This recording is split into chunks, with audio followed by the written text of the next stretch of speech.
Teoloyuquenses, donde te enteras primero.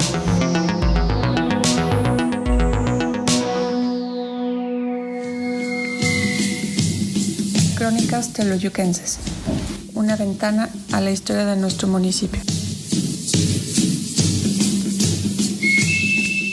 Hola, ¿qué tal? Muy buenas noches a todos. Bienvenidos en esta noche de martes, nuevamente en su programa Crónicas Teoloyuquenses.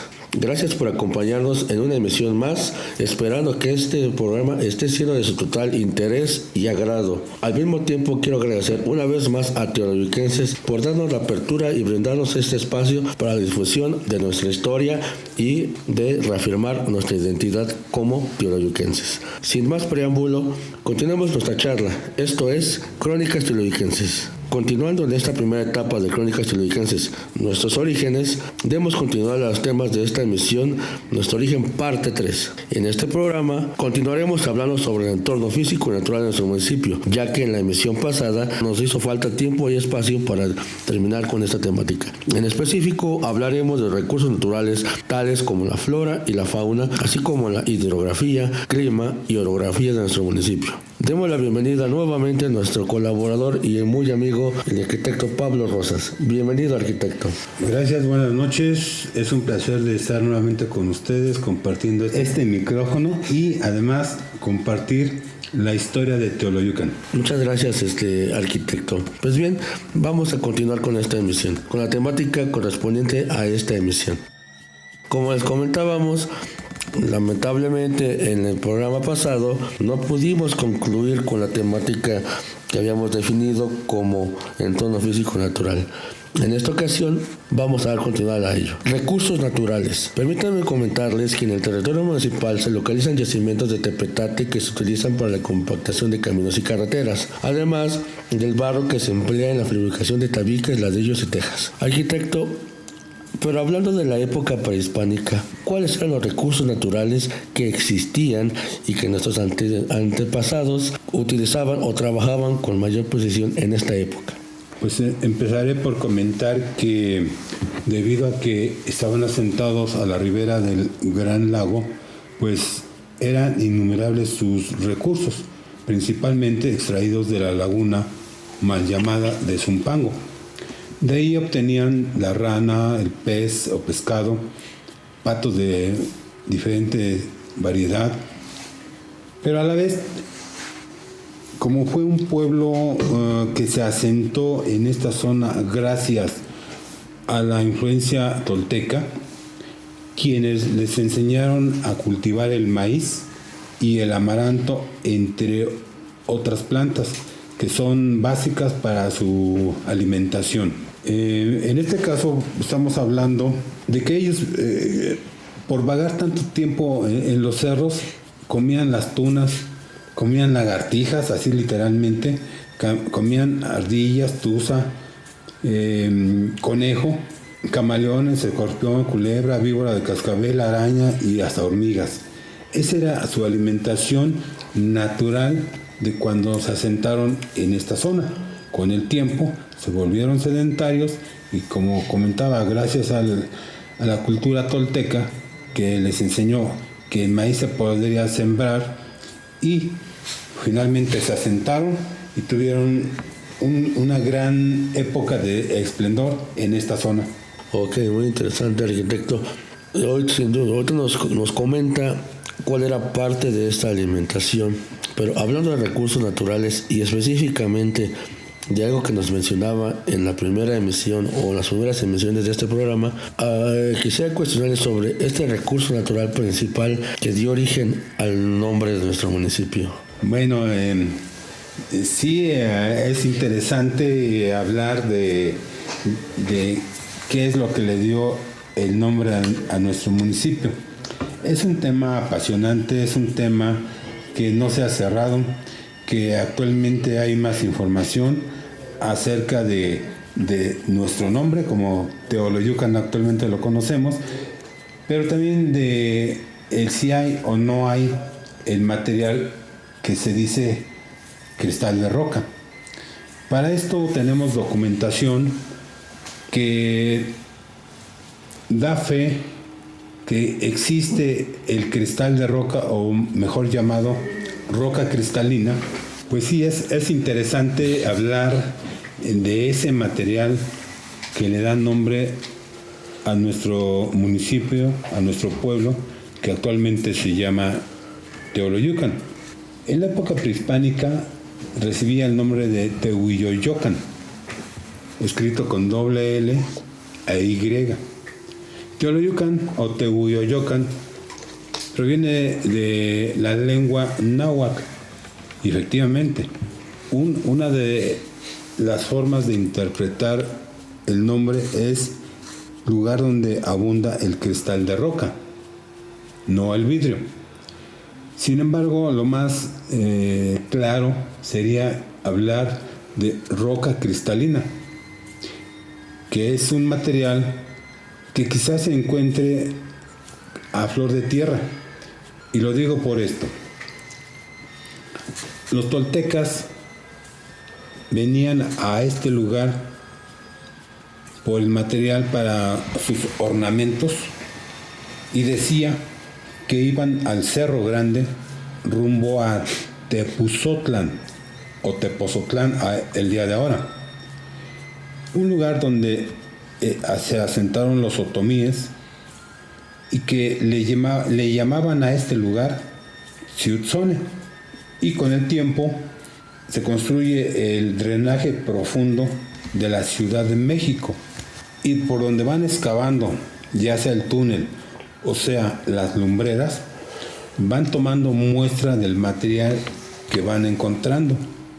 Y efectivamente, refiere Conagua, quien edita este documento, que encontraron material cristalino como la andesita, la riolita, la pirita, que viene siendo una roca cristalina, pero también sabemos que es el oro falso. Había turquesa y otros materiales del grupo de las rocas cristalinas. O sea, entre el comentario que nos dejan asentado los toltecas y la información que nos da Conagua al editar el informe sobre el desagüe de la Ciudad de México, podemos decir que sí, efectivamente sí hay cristal de roca en este lugar, el que le da el nombre a nuestro pueblo. Ok, muchas gracias, arquitecto.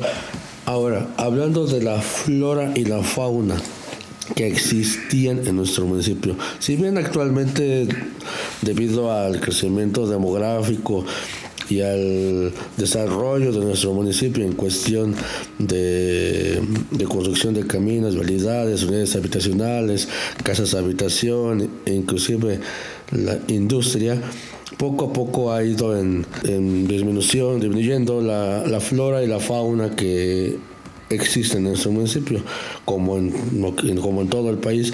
Pero ¿qué nos puede comentar al respecto de cuál era principalmente la flora y la fauna que existía? ¿Qué datos se tiene documentados sobre la existencia de flora y fauna en nuestro municipio?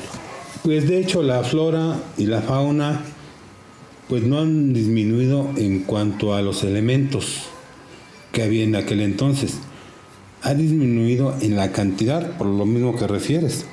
Se ha tapizado literalmente de pavimento en las carreteras, en las calles, y se ha tapado o cubierto la superficie con nuestras construcciones. Es decir, a medida que va creciendo la mancha urbana, va disminuyendo el área verde.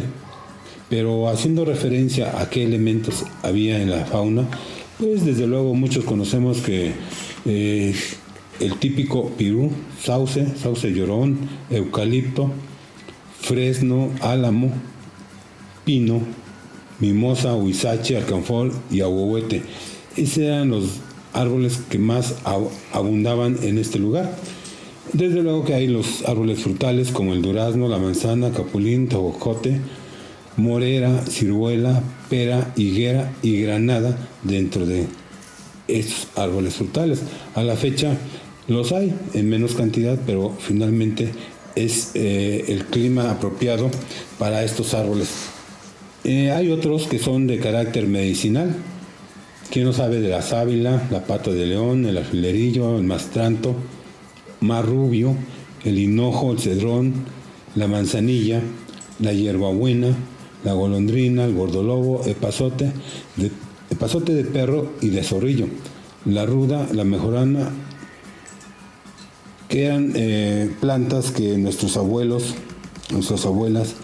usaban para su atención médica. Por ejemplo, cuando había un dolor de cabeza, se ponían orejones de papa o de calabaza en las sienes y con eso disminuía el dolor. Para un mal estomacal, ya sea el hinojo o la manzanilla. Y para otros males que finalmente ellos pues ya sabían. Se habla de que el zorrillo era un medicamento contra males muy difíciles, que hoy podemos decir que era el cáncer. Y así tenemos tantos cultivos como para nuestra alimentación, como es el maíz, la alfalfa, el frijol, el trigo, el haba, el jitomate, el chile. Todas esas plantas ya se cultivaban desde entonces y solamente han disminuido porque este pueblo ha dejado de ser agrícola. En cuanto a la fauna, pues igual, por lo mismo, había conejos, había ardillas, tuza, la rata de campo, la lagartija, había camaleones en los sembradíos, el escorpión, la culebra o víbora de cascabel, la araña, que todavía la sigue habiendo, la hormiga. ¿Quién no ha visto estos hormigueros escasos, pero todavía se alcanzan a ver?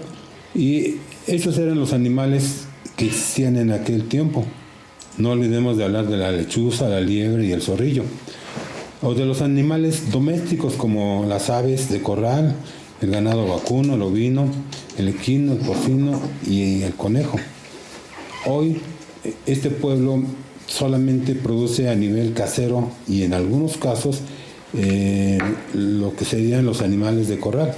Y de ahí algunos ranchos, algunas haciendas que hay todavía en la zona que producen el ganado para producción de leche o para producción de carne, pero de hecho no ha variado.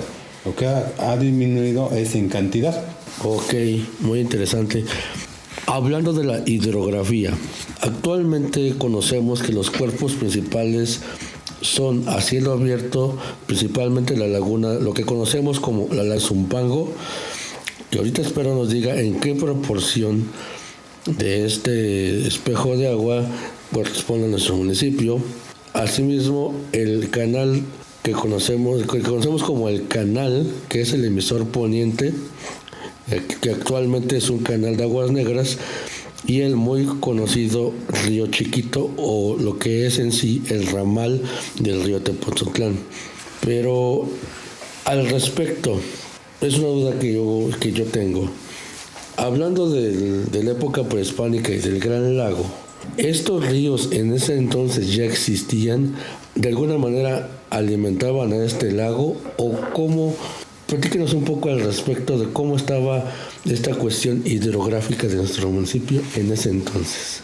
Desde luego, hablando de los cuerpos de agua que tenemos en la zona, pues tenemos, en principio, tendría que hablar de la laguna de Zumpango, mal llamada de Zumpango porque el 50% del territorio o del espejo de agua corresponde al municipio de Teoloyucan.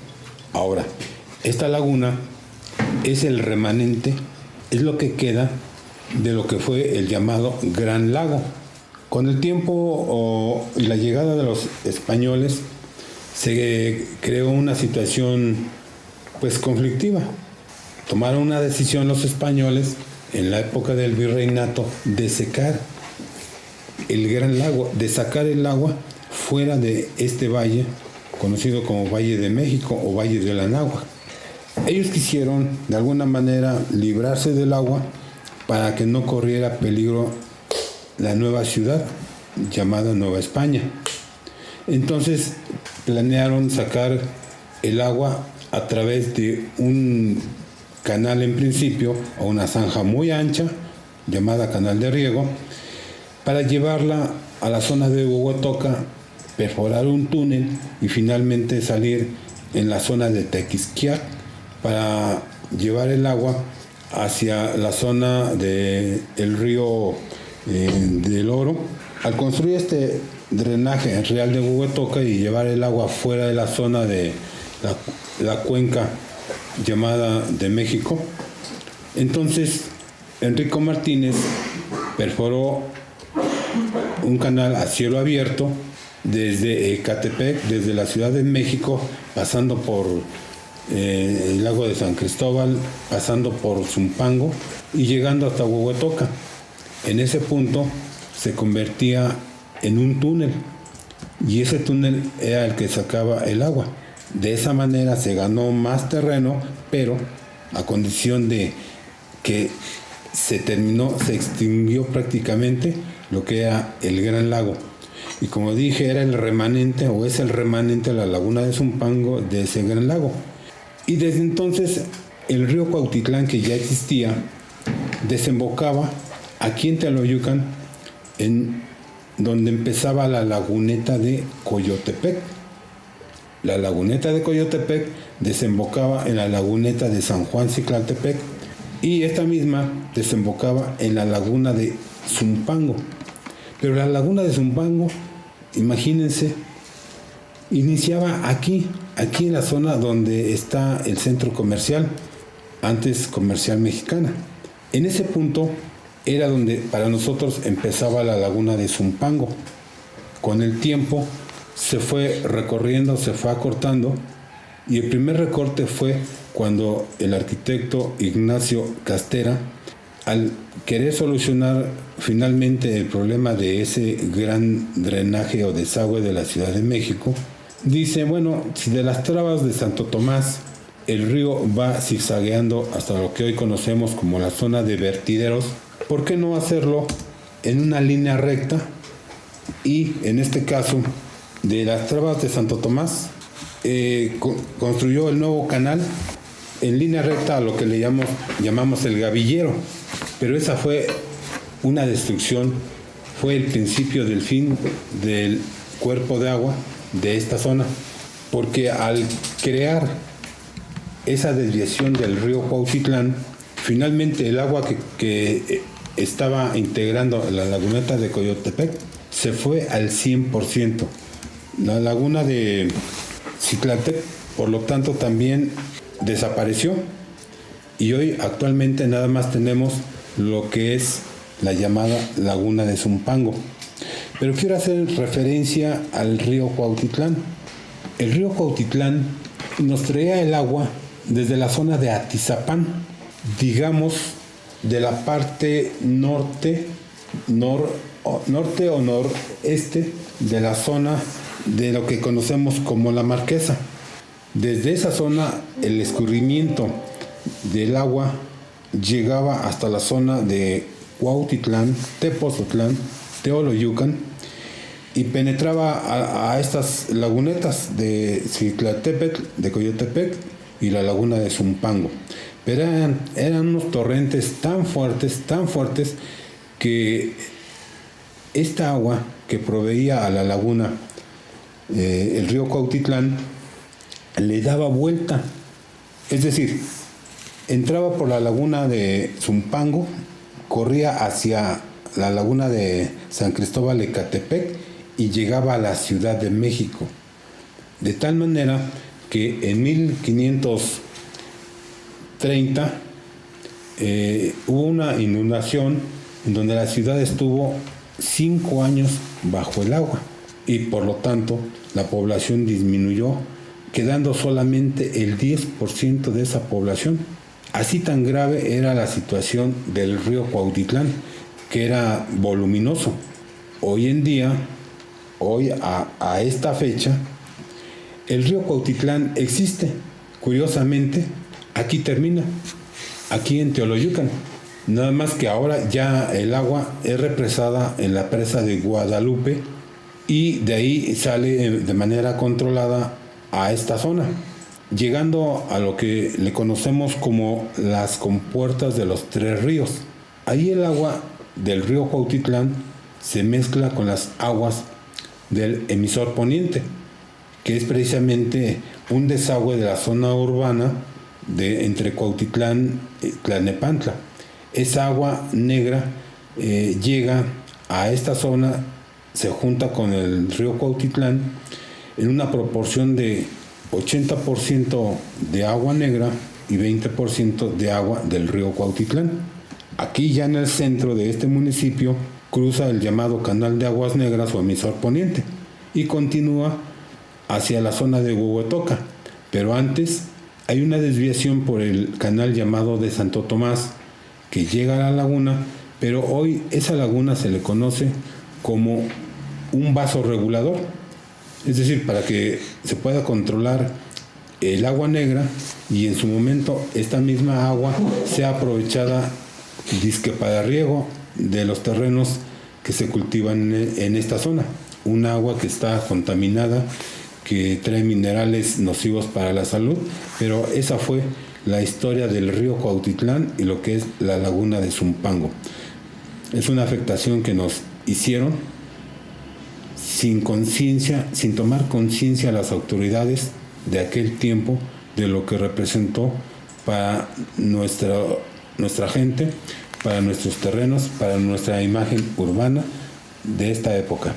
¿En qué momento fue que se llevó a cabo digamos, lo ecocidio de nuestros ríos y que cruzan nuestro municipio?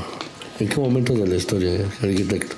Pues sí, es correcto llamarle ecocidio, porque con la llegada de estas aguas negras, primero, afectan a toda la zona, afectan al manto freático, en donde ya el agua que se consumía en este lugar, que era a través de pozos artesanos, finalmente se pierde, ya no es saludable.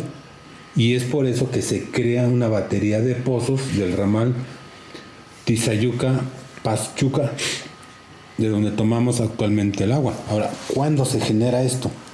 Pues fue una mala decisión de uno de nuestros administradores públicos, uno de nuestros presidentes, en la época de 1960-62 aproximadamente, cuando ese río Cuautitlán a los lados tenía árboles como tejocotes, capulines, había el sauce llorón, había una gran vegetación, pero también había cantidad de peces.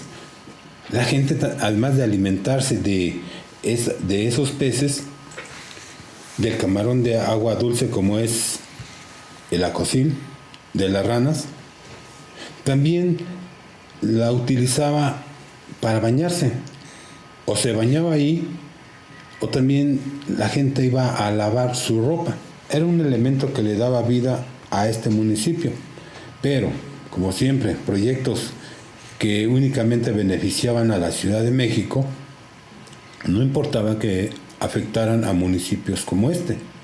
Y lo peor de todo es que la autoridad de ese momento dijo, sí, pásenle. Con el tiempo se le preguntó, oiga, pero ¿por qué autorizó que cruzara por aquí este canal de aguas negras? Dice, es que es de carácter federal y yo no puedo hacer nada. Esa fue la excusa. Y hoy estamos sufriendo las consecuencias. El área metropolitana nos manda el agua negra, ya usada, pestilente, y se llevan por el mismo bordo del canal de aguas negras, emisor poniente, se llevan el agua limpia de la zona, de los pozos profundos que se han perforado en este lugar. Ok, pues bueno, lamentablemente esto también es parte de nuestra historia, es parte de nuestra realidad, pero cabe mencionar que no solamente nos dejan sus residuos a través del agua y todo lo que trae en ella, sino que también esta agua, ¿hacia dónde va dirigida? Tengo entendido que parte de ella llega hasta el estado de Hidalgo, donde se cultivan algunos de los alimentos que se consumen en esta área metropolitana. ¿Qué nos puede comentar al respecto para concluir, arquitecto? Sí, desde luego, el proyecto viene desde la época de Enrico Martínez, en donde después del Tajo de Nochistongo, llega a un lugar que se le llama la Laguna de Endo. Actualmente es un espejo negro, como de caricatura. Llega uno a la orilla de este depósito y además de la pestilencia, lo absurdo de ver una laguna, un espejo de agua con una capa espesa de aceite principalmente.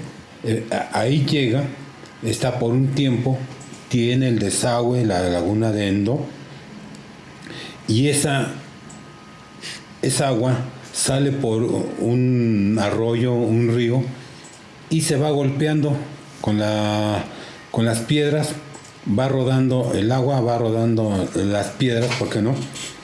Y pasa por la zona llamada de Tezontepec de una manera ya menos negra, es un color gris claro, pero finalmente ya se va purificando, y esta agua la utilizan para el cultivo ante todo de legumbres, hortalizas y maíz, desde luego, pero eso se lo regresan a la ciudad en forma de alimento, un alimento que está contaminado.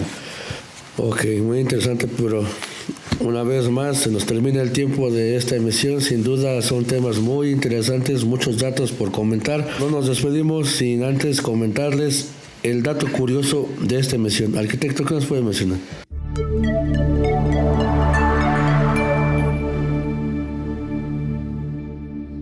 ¿Sabías que los otomíes a Cuautitlán le llamaban Anza y a Teoloyucan o Tehuiloyoyocan le llamaban Xiutzone, que quiere decir en otomí lugar de los hombres de barba turquesa?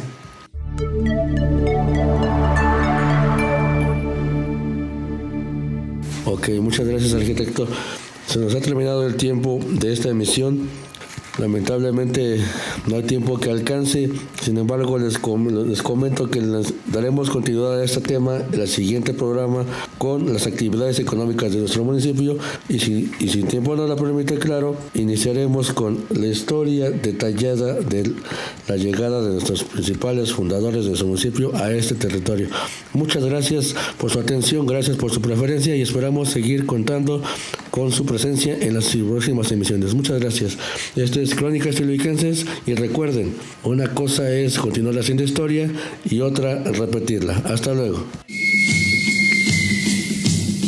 Crónicas Teoloyuquenses, una ventana a la historia de nuestro municipio.